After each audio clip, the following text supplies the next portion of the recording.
Gary, the first thing I wanted to start off is trying to put myself in the mind of someone who is going to be responding to a storm. There has to be like a level of confidence of a landfalling storm. When a large scale storm is being predicted, when do you start feeling like, hey, we have to start taking action? I know that those predictions happen early, but there has to be some level of confidence or severity that kind of triggers getting the ball rolling. I think that's exactly right. And so when you think about it from a storm in terms of a hurricane, right?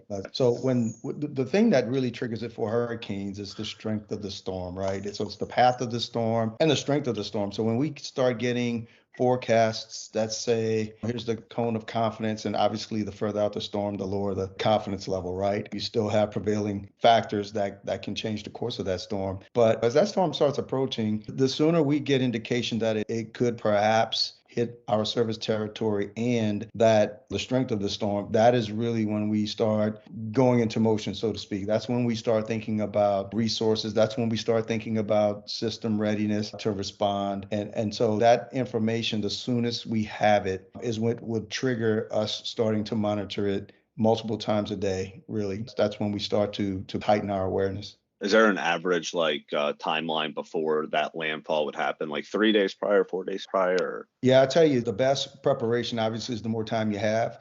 And so when for the Gulf Coast states, when there's a prediction of the storm getting into the Gulf of Mexico, we're usually about a week out in notice if it's the storm that developed out in the Atlantic and coming into the Gulf. We have been surprised sometimes by storms that actually formed in the Gulf of Mexico. And those are extremely problematic because they will develop very quickly and move on shore. So sometimes we only have 3, maybe 4 days to prepare versus somewhere around a week if that storm's coming from the Atlantic. We'll normally see that storm coming from the Atlantic turn into a hurricane before it gets into the Gulf of Mexico. When you are starting to get the ball rolling on it, what are some of the first few steps that you start doing? I know that you're trying to analyze and assess what poles need to replace, like what emergency pruning you have to do, but how do you actually systematically go about it? Is there some prioritization list or everything's moving in parallel, or what would be your characterization of some of this? That's a really good question. There are a lot of things that are moving in parallel, but I'll tell you this, when you first get your indication of the potential strength of the storm, along with that will come the initial estimate of the damages, right? So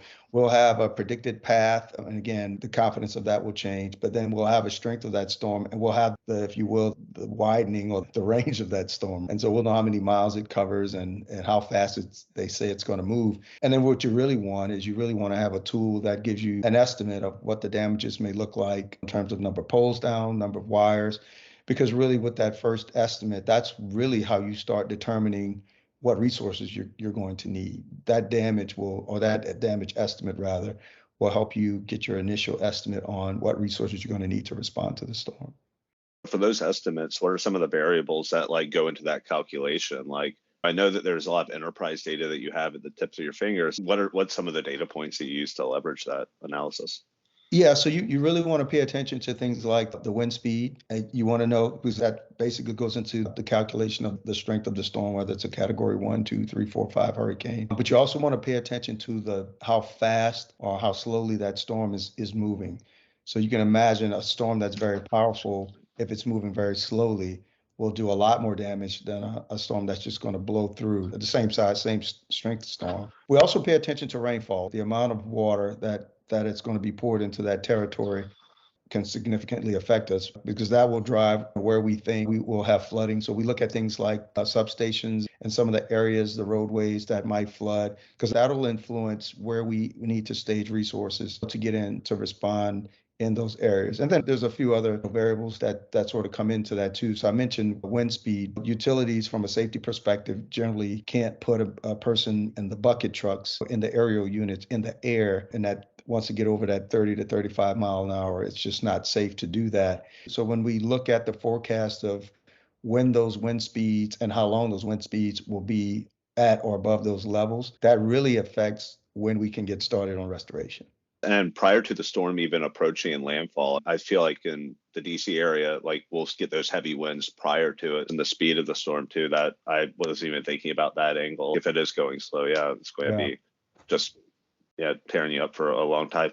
So that makes sense for the weather information. What about when you're predicting poles going down and wires going down? What are some of the enterprise data sources that you're looking to leverage to understand? Do you have a an asset age, and then you're just sorting it by the oldest, and you're going and replacing it based on that, or how does that typically look like? So it's going to vary by utilities, but generally what will happen is you'll know within an area what the design criteria is for your assets. So you'll know what the classifications are for the poles. You'll know for substations, you'll know whether or not they've already been elevated or protected for floods, that sort of thing. Another very key component, we haven't talked about this yet, is really the vegetation. So when you think about an area that is within the area that should be affected or predicted to be affected, if you know that you have a lot of vegetation in that area, then there's a really good chance that you're going to end up with damages from the vegetation. So as strong as our poles may be, the reality is trees will snap, right? You're not going to go Yep, in and yep, fortify trees. So you have that yep. vulnerability, and all that vegetation just becomes windborne, and then it gets into the power lines and causes outages. So that, that you do have that factor as well. So we do look at the vegetation, we look at the design criteria, if you will, for the system, and those things actually do go into the calculation of the damage. Even we strengthen those poles because you're going to always have vegetation issues to deal with when you do the storm restoration.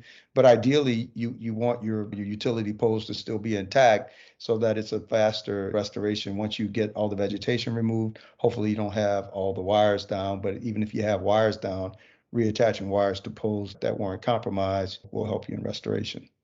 And pole classification and construction type classification, you're using that as an overlay. So path of the storm overlaid on construction type or asset type, like classification, and then looking at like flood mapping and things like that to determine. So for the hardening, if you're going to be doing things to fortify poles, is that also recorded? And you say, hey, these poles we fortified on the last storm, they're going to be good for this one. Like they can now withstand it, and these don't. Is that there's some classification on that as well? Yeah, that's correct. In fact, and you'll see in many instances, we've gone out with public statements around that, about our readiness, and many utilities will do that. They'll talk about the programs that were in place. A lot of that, followed the hurricanes in Florida, I think in the early 2000s. They got hit with multiple storms within a year, and so they actually changed some of their design criteria. Other utilities along the Gulf Coast end up doing that. They had storm hardening, storm resiliency. I think a lot of those terminologies were used a lot more by the Florida utilities after those major storms. So you'll see utilities talk about what they've done for hardening. We will certainly take those things into consideration when we do the estimates of damage, and you'll see that in the communication plan. They'll talk about along the Gulf Coast, certain areas, particularly on the transmission side. You'll hear more about what was already done to help better prepare the utility to weather the storm.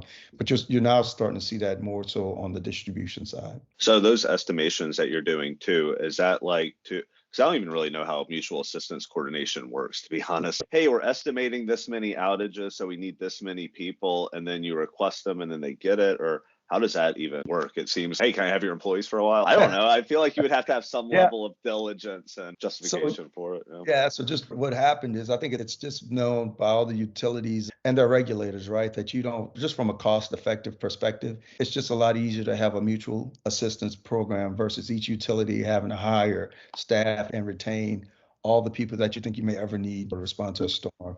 So the utilities have gotten together and they put together this plan. What happens is each utility does their own estimate of what those resource needs are, right? So they have their own planning tools. Some of them are still very manual. Some of them have software that they use. There's a combination of those things. But so the utility has its point of view of what the number of resources and the types of resources needed. And then these mutual assistance calls are set up. And the participating utilities go on that call and they offer in or bid in, I need this amount of resources. Now you can imagine within the range of that storm hitting, several of those utilities may be affected, right? So those calls are happening daily and interday, and those resource needs are being adjusted as we get better information about the track and the strength of the storms. Yeah, that seems complicated. So you're physically just picking up, so you're talking to people and like, hey, we need this many people, and this utility will say, hey, we can send you this many. And then is it kind of a group conference call where you're saying, hey, we need 100 people, and then CLECO is saying, all right, we'll give you 40, and then Alabama Power says we'll give you 30. Is it how that works? That's generally how it works. And so the utilities are offering in resources that they will have available to respond. And you have utilities offering in or requesting rather resources that they think they're going to need. And then there's a kind of a matching that happens, right? But it's not really until the storm hits that you start sending resources along the way, right? So you start getting some commitments, but really it's not until after the storm hits you know exactly where they're going to end up. So we do some unique things around staging to get them on the way into a stage gate, an interim staging location where we can then further redirect them depending on where they're needed. I'll Yeah. give you an example. So let's just say we had 100 resources coming out of the Northeast, right? And usually those numbers are going to be in the thousands, by the way. But let's just say I had 100 resources coming in from the Northeast, and we expect that Southwest Louisiana is going to be severely impacted. What we may do is get those resources into North Louisiana. So they're coming from a long way, right? Yep. You'll get them to North Louisiana where, you know, they should be okay. And then once that storm passes, you can then determine whether or not they're going to go all the way to Southwest Louisiana, or if they ended up in Southeast Louisiana, like New Orleans, depending on how that storm may have shifted in that last 24 hours. So you get them close enough that the last 4, 5 hours of their trip is still not known, but the first 21 hours of the trip is already out of the way. You've gotten them in the region, and then you can then fully deploy them once you have a better idea of where you need them. And for the resource allocation and the request too, is there a differentiator between types of skill like lineman versus arborist? And how does that typically, like, how do those estimates typically work? How do you determine which is which? Yeah, there's different things we do. So by the number of poles that you estimate to be down, how much wire is going to be down.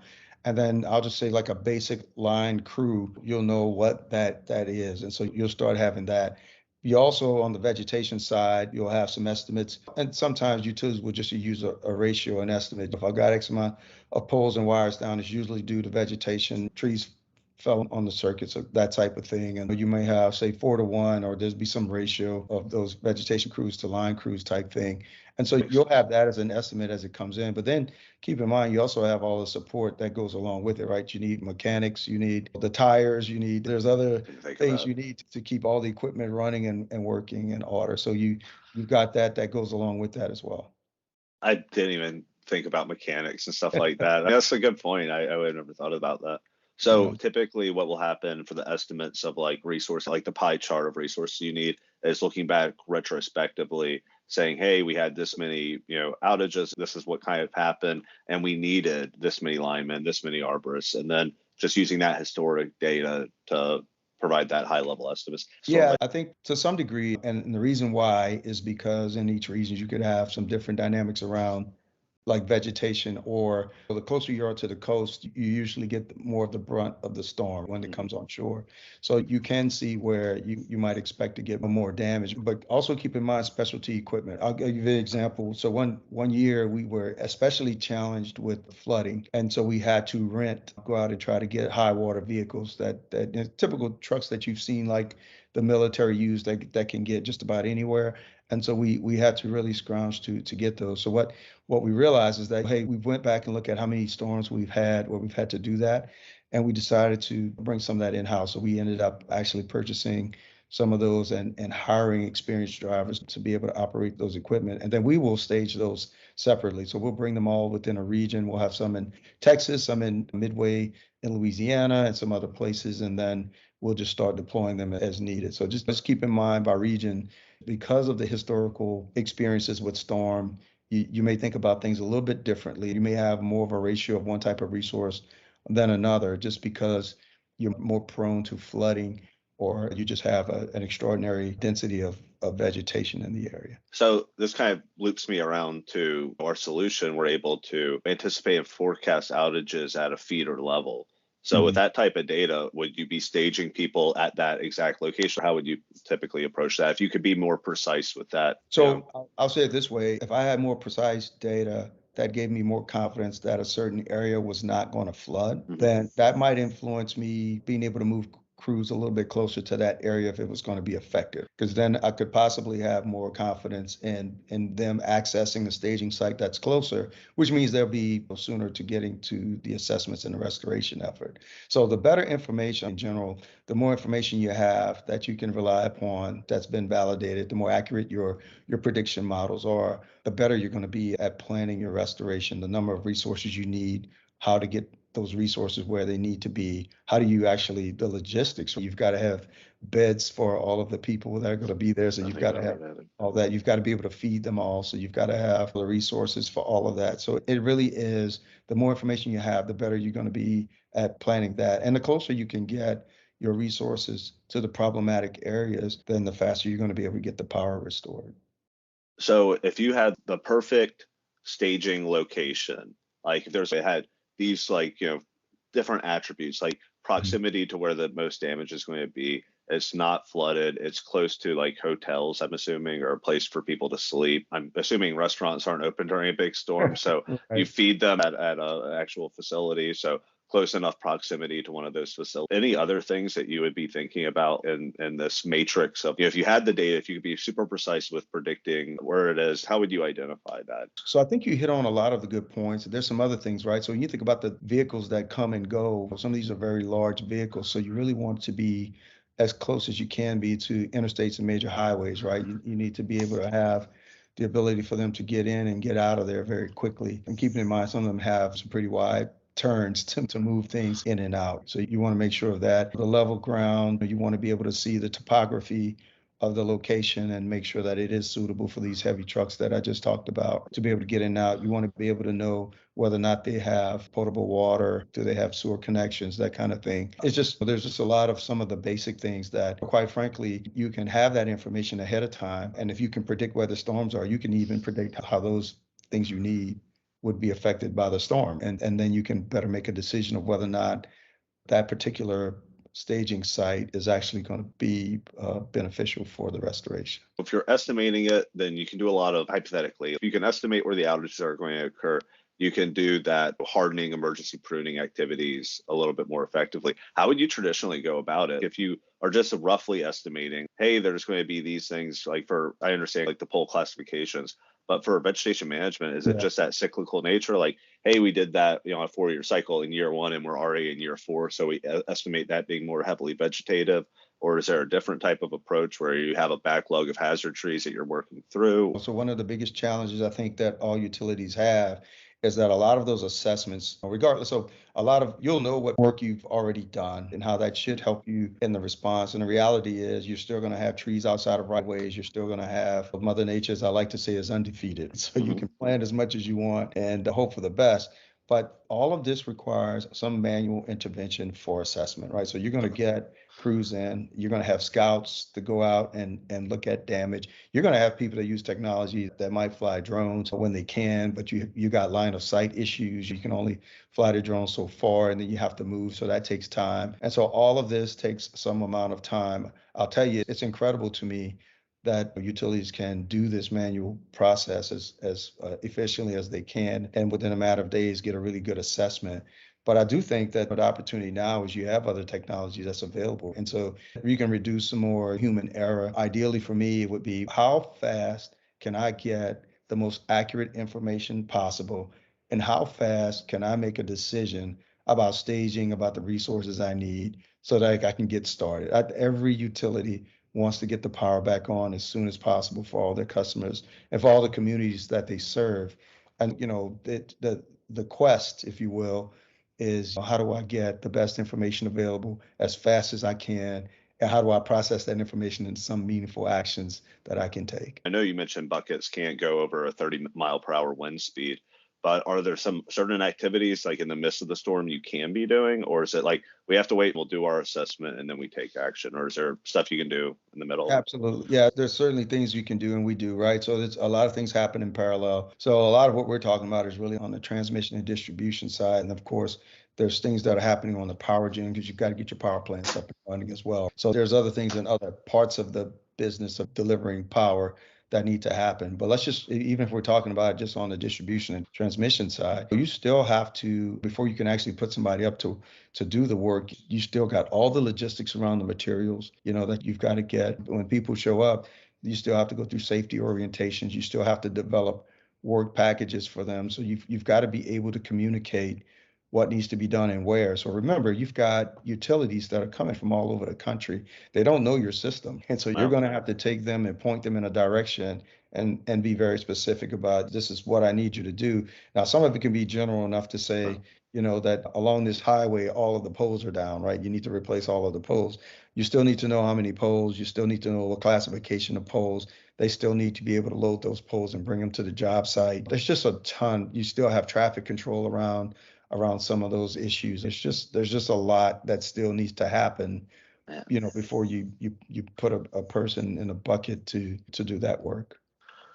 I was even thinking about like the complexities along actually deploying someone. Yeah, so sourcing of materials is a little bit different, but obviously that goes into the equation as well. And there have been times where we've needed utilities to help us with sourcing of materials, but ideally you want them to show up and be ready to work. We still have to go through training because they still have to understand our system. There may be a different design standard that we use in this part of the country than they might use in another part of the country. And so those are things that you have to cover in your sort of like your safety overview and some of that. And the job packets that we produce for them, again, that's part of what needs to happen before you actually get to the work. You've got to be able to put together what it is that needs to be done. And along with that comes the design requirements for that. There's some orientation, if you will, around those matters that has to happen for a successful restoration. So for those type of work packets, they're at this staging environment 5 hours away. The storm is hitting. You're starting to build those work packets up. You say, go from this thing over here, grab some poles and whatever, and then go over here. This is the classification. How are they actually navigating to that? Is it just here's the address and then look for stuff? And how do you even identify like these poles are down? I understand you probably holistically know there's outages in this area, but what level of granularity is that too? Yeah, so it's interesting because in some cases they get a map and they'll follow the map. Obviously, they've got GPS and they have that other technology in some of the trucks. Sometimes because we've got some areas that are very remote and very unfamiliar, and sometimes I'll call it the guided tour. Got to get somebody who's really familiar with the area to get them in and out in some cases to those areas. But I did want to say that when we get them to that sort of that general staging area, once the storm passed, we actually move them into another location that's closer to the work that they're going to be performing. So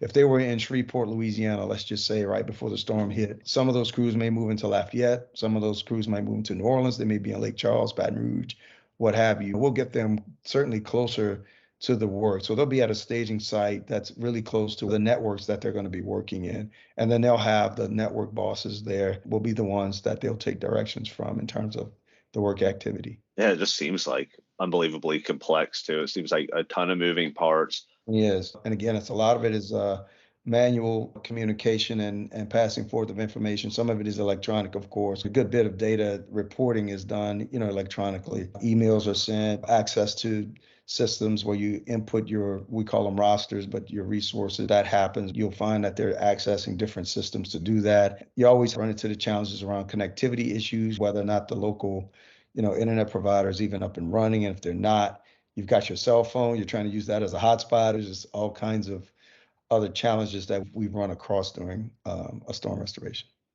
Just in general. Like if you had some panacea to be able to streamline it, what would that look like? It seems like it's just so unbelievably complex, and just what would be that in your mind? I think that magic pill would be you've got this platform. It's really easy to use. It's very user friendly. The average person can, with some moderate training, can really get in, access it, know where to find things. It'll help people who don't remember where things are. Just simple questions. It'll walk you through it so that you can easily find what you want. But it'll have everything, right? I don't have to go log into, multiple systems, which all may have their challenges during a storm in terms of access and just really being able to manage everything I need from a storm. I can see the types and numbers of resources I need. I can see where the staging areas are, the conditions of the staging area. I've got satellite imagery or data that helps me understand where the actual flooding is, not what was predicted from the weather, but just even we'll get weather data after the storm and we'll get some of that. But just to be able to see that real time, I think would be helpful in making some of those decisions.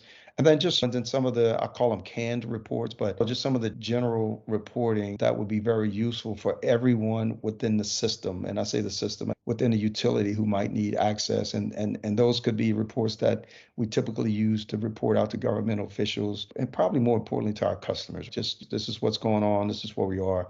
And we could set those up where there's just some general data that goes into that we're collecting all the time and it's ready for somebody to hit send from when we want to send it out. But just For it to be agile, for it to be real time, and to be extremely user friendly would be ideal for me. And when you think about on a major storm, you may deploy so many resources. They're going out doing the scouting, collecting that data. You may be 3, 4, 5 days on a really bad storm that's getting scouting data done.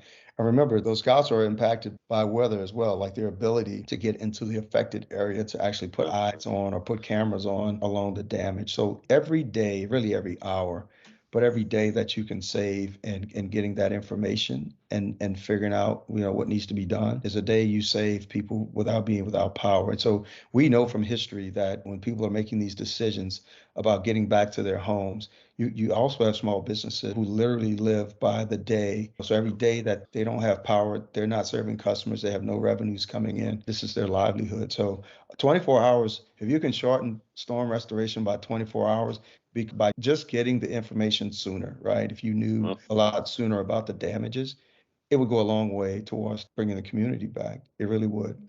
what does that post-storm restoration, look like? I'm just trying to think of that after-storm assessment, like some of the burdens, because a hurricane will be like the entire state of like Louisiana, it seems. So how Yeah. do you traditionally even get eyes on that much territory? Yeah, a lot of utilities have their outage maps. And so those maps show circuits overlaid on the geographical area, and they'll be green or red. So they'll have the circuits in green if they have power, they'll be in red if they don't. And so those get updated sometimes automatically as soon as the power switch back on. But there's another report that's generated that says, we expect power in your area to be on by, and then there's an estimated time. So I think what would be helpful is if you really could get that information faster, automate it that it'll update that this is what's needed once I plug this information in and generate that report, and that report goes out. And then as that information gets updated, the report just automatically gets updated on extending or shortening the amount of time. I think that would be helpful. These are all estimates, but it really just helps people to make their decisions for their families. There is a prioritization on those circuits, and critical services are part of that prioritization. You've got to have fire department, police department, offices ability to respond right during a crisis. So you definitely want to make sure that they have power where needed. Prisons, right? You want the jails to have Good power. point. You want the water treatment plants to be up and running. So those are the things. Some of them have backup generators, but obviously they still rely on utility power to some degree. So you want to make sure of that. But then to your point, once you get those out of the way, there's some criteria that goes into it. So once you've got those other critical things done, you want to get as many customers on as fast as you can. And so there's a prediction that goes into that. How many customers are on certain feeders on certain circuits, and so you can prioritize those based upon the damage. Where do you start working to get as many people on as fast as possible? In your mind, what are the top 5 storm response opportunities for utilities? Like if you had to stack rank it from the thing that's going to be highest yielding to potentially lowest. Yeah, so I'll answer that question like on opportunities, right? Really, in terms of opportunities, Yeah. one, the opportunity I think is faster assessment, right? It is Mhm. just as more information as fast as possible. If you really want to get that assessment, that damage assessment done, the opportunity on the prediction is if you can take into account all the projects that you have going on throughout the year, and you can look at the path of the storm, and then you can see how those projects will be affected, that would be helpful. And the same thing after a storm. So for instance, if I have a plan to address most of the vegetation issues on the circuits in Southwest Louisiana this year, right? Because they're on their 5-year trim cycle, and this happens to be the year that I'm going to go out and trim and treat vegetation around those. If the storm is coming and that's in the line of path, I know that if that storm hits and once I respond to that storm, it will address most of the vegetation problems I'm going to have. And so it can take you months to go back and readdress those plans that you have because you've had contracts out and some other things. So your ability to be able to predict that change in your normal work cycle, the faster you can do that, the better you are in identifying the changes in resources needed, the redeployment of resources, because that will have costs, associated with it as well.